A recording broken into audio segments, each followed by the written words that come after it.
ముందు నవ్వేవాళ్ళు నవ్వని, తర్వాత నేను చూసి ఏడవాలిగా. ఫీల్ అవ్వకూడదు. సరే, ఓకే, హ్యాపీ, దేవునికి స్తోత్రం. మీరు చేసే అవమానాలని నా ఏసై చూస్తున్నాడు. కానీ పంచుకోండి, నవ్వుకోండి, అనుకోండి. ఏమైంది? నాకు తోడై ఉన్నవాడు ఎవరో ఉన్నాడు కదా, నా ప్రభు. ఆయన న్యాయం తీరుస్తాడు. ఏమైంది? ఘనతను బట్టి పొంగిపోవటం కాదు, తృణీకారాన్ని బట్టి పొంగిపోవటమే దేవుని బిడ్డ లక్షణం.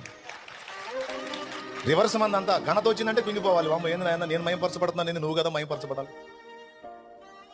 తృణీకారం వస్తేనే పొంగిపోవాలి.